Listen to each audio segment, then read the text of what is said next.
नमस्कार दोस्तों, स्वागत है आप सभी का आज की लेटेस्ट अपडेट वीडियो में। तो चलिए जान लेते हैं देश और दुनिया की सभी ताजा तरीन खबरों को सिर्फ 10 मिनट में।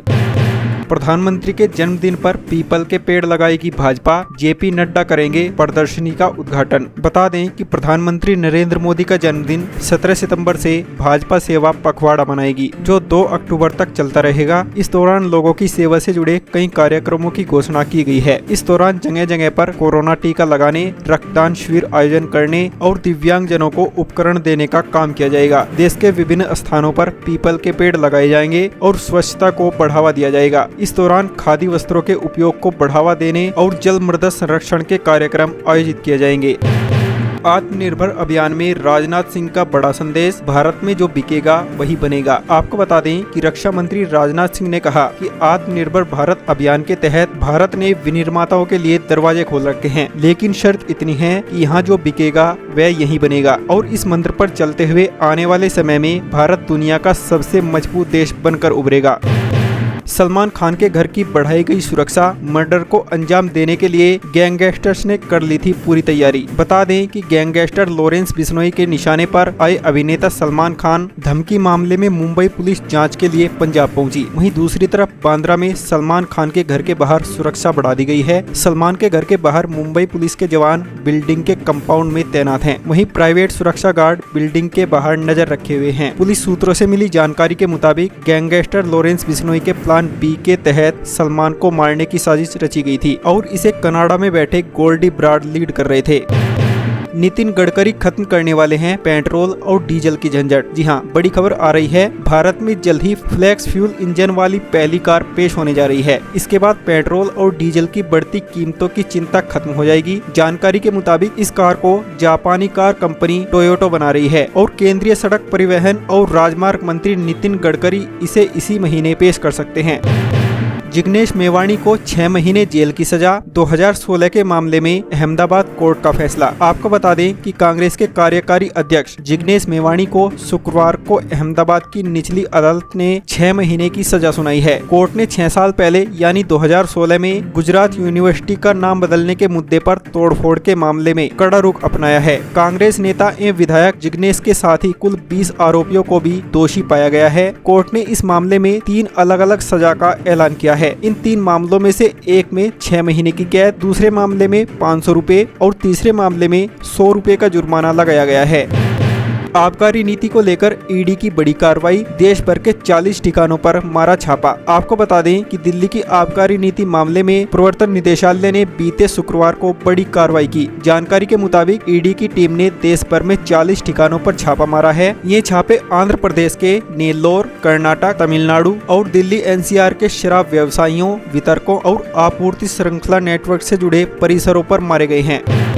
2023 तक भारत में हाइड्रोजन से चलेंगी ट्रेनें, रेल मंत्री अश्विनी वैष्णव ने दी जानकारी। बता दें कि भारतीय रेलवे ने हाल ही के कुछ वर्षों में अपनी छवि काफी बदली है। वंदे भारत, तेजस एक्सप्रेस जैसी ट्रेनें इसके उदाहरण हैं। इस बीच केंद्रीय रेल मंत्री अश्विनी वैष्णव ने कहा कि 2023 तक भारत में हाइड्रोजन से चलने वाली ट्रेनें भी चलने लगेंगी और इसको लेकर काफी काम हो चुका है।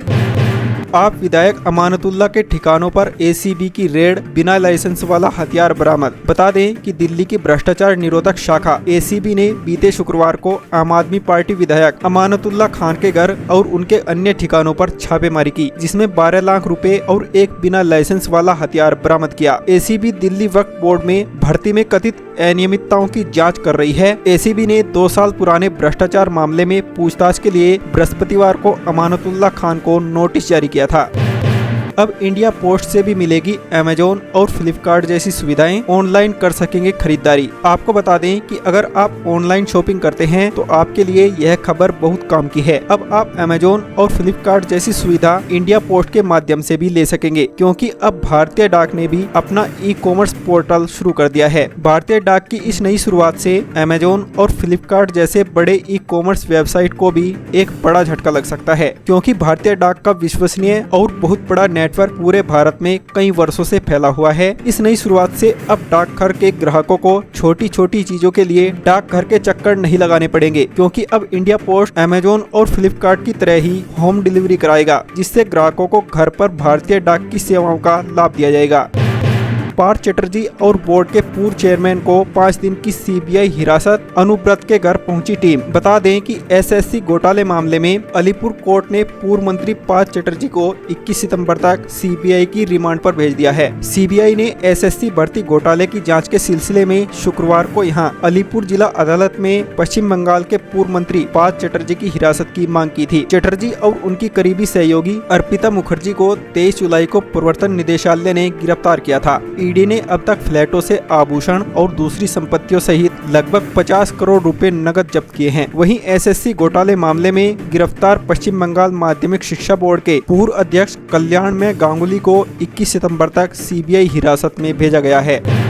दुनिया में अगले साल आएगी मंदी, विश्व बैंक ने रिपोर्ट में इकोनॉमी को लेकर दी बड़ी चेतावनी। बता दें कि दुनिया में अगले साल मंदी आ सकती है। विश्व बैंक ने अपनी नई रिपोर्ट में कहा कि दुनिया भर के केंद्रीय बैंकों द्वारा मॉनेटरी पॉलिसी को सख्त करने के बीच महंगाई को काबू करने के लिए उत्पादन बढ़ाने और सप्लाई के मोर्चे पर रुकावटों को हटाने की जरूरत है। रिपोर्ट में कहा गया है कि वैश्विक मंदी के कुछ संकेत पहले से ही मिल रहे हैं। इसमें आगे कहा गया है कि वैश्विक अर्थव्यवस्था साल 1970 में आई मंदी के बाद अब सबसे बड़ी गिरावट में पहुंच गई है। अब फर्जी डिजिटल लोन ऐप पर लगेगी लगाम, आरबीआई ने बनाया ये प्लान। जी हां, आजकल आपने देखा होगा कि ऑनलाइन मार्केटिंग का ट्रेंड दिन ब दिन बढ़ता जा रहा है। ऐसे में कुछ लोग इंटरनेट का गलत इस्तेमाल करके कई तरह के फर्जी लोन ऐप बनाकर मोटी कमाई कर रहे हैं। वे लोगों को अच्छी ब्याज दर पर लोन का ऑफर देकर आम जनता को लूट रहे हैं, जिससे कई लोग कर्ज डिजिटल लोन ऐप के कुछ ऑपरेटर के कथित रूप से उत्पीड़न के चलते कर्ज लेने वालों में आत्महत्या के मामले भी बढ़ रहे हैं। वही ज्यादातर डिजिटल लोन देने वाले ऐप केंद्रीय बैंक के साथ रजिस्टर्ड नहीं हैं और खुद से ही संचालित हो रहे हैं। फर्जी लोन ऐप बनाकर मोटी कमाई करने वालों पर लगाम लगाने और डिजिटल धोखाधड़ी के मामलों के बीच सरकार ने इस तरह के ऐप की जांच करने के लिए कई उपायों को लागू करने का फैसला किया है और इन पर कड़ी कार्रवाई करने के निर्देश दिए हैं। 18 साल से कम उम्र के बच्चों का भी खुलवा सकते हैं बैंक अकाउंट, ये दस्तावेज हैं जरूरी। आपको बता दें कि अगर आप 18 साल से कम उम्र के बच्चों का बैंक अकाउंट खुलवाना चाहते हैं तो आप आसानी से अपने नजदीकी बैंक में जाकर अपने बच्चों का खाता खुलवा सकते हैं। उसके लिए आपको कुछ जरूरी दस्तावेज जुटाने होते हैं। जानकारी के लिए आपको बता दें कि बच्चों के बैंक अकाउंट से माता पिता को उनके लिए फंड बनाने में अच्छी मदद मिलती है। इसके साथ ही बच्चों को ये सिखाया जा सकता है कि बैंक खाते को कैसे मैनेज किया जाता है और इस तरह के खाते को माइनर अकाउंट कहते हैं।